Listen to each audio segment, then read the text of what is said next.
Thank you. We move to winding up speeches, and I call on Rhoda Grant. Thank you, Presiding Officer. We are grateful to the Public Audit Committee and their staff for their work on this report. Presiding Officer, the workforce at Ferguson's have been let down by this government. Stuart McMillan seemed to suggest that people in this chamber were hammering the workers at the yard, but they're not. They're hammering his government, and if he tries diverting that anger, it is him that is causing distress to the workers at the yard.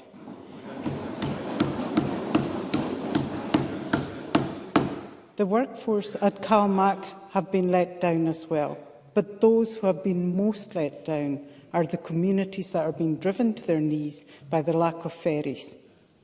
Neil Bibby and others talked about the unprecedented protests in South Uist. A turnout of a third of the population is unheard of anywhere, and yet that's what happened in South Uist at the weekend. They've had enough.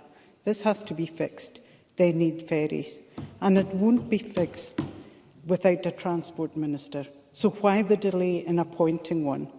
Can the First Minister really not find a willing candidate on the backbenches? Richard Leonard talked about the committee report and the lack of transparency, the evasion, how they avoided questions, how they even refused to attend. They did not even have the courtesy to respond in time and in detail to this committee report. If this is how the Scottish Government treat the Public Audit Committee of this Parliament, I begin to wonder, but it is exactly the way they also treated Audit Scotland. We need transparency. This is the squandering of public money and the betrayal of communities. Neil Bibby and Craig Coy added their voices in condemnation of Willie Coffey and Colin Beattie, who tried to water down the report. Their role on the Audit Committee is to represent the people of Scotland, not the SNP.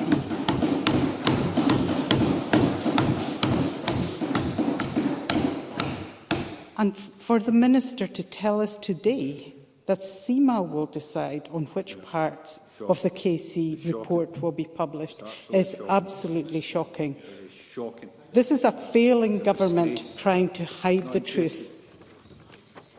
The Scottish Government are squandering taxpayers' money.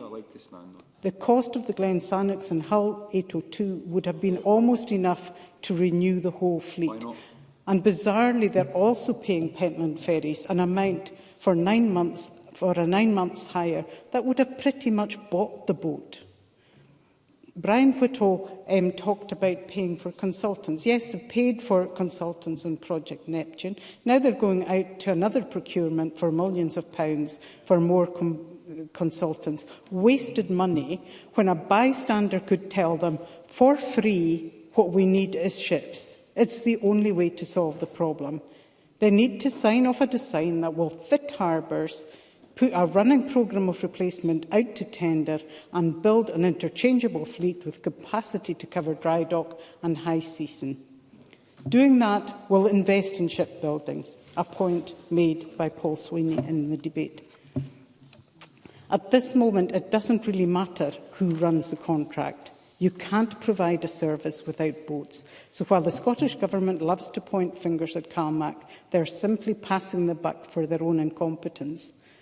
Alistair Allen and the Scottish Government talked about the matrix and put blame on that.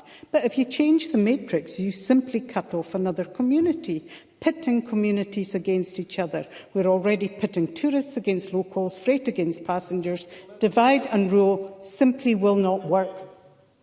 Alistair Allen. Thank the member for giving way. I hope she's not entirely surprised that I'm standing up for a community in my constituency who finds themselves on the receiving end of the matrix. Rhoda Grant. I am trying very hard to stand up for every community in my constituency because they all need ferries and none of them deserve to be cut off because of incompetence. You know, and this isn't just a waste of public money. You know, squandering of public money on ferries that may never sail.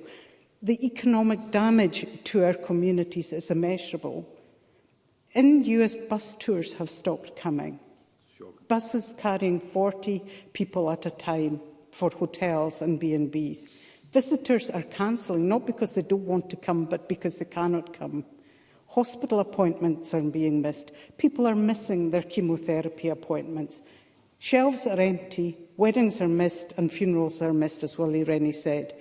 And where is the compensation for these businesses? Now, they say, we don't want compensation. What we want is ferries. But without the ferries, what they need is compensation. Communities are being damaged by this government, a government that should actually be protecting them. And the staff are facing abuse. The staff who are trying to serve these communities are at the brunt of the frustration of people desperate to travel who can't. So I would say to people, do not take it out on the staff. Take it out on this government who have let you down. This whole fiasco shows the reality of a government that's not focused on the needs of the people it should be serving. It's a disgrace that people are cut off, that livelihoods have been damaged and the whole island economy is being wrecked.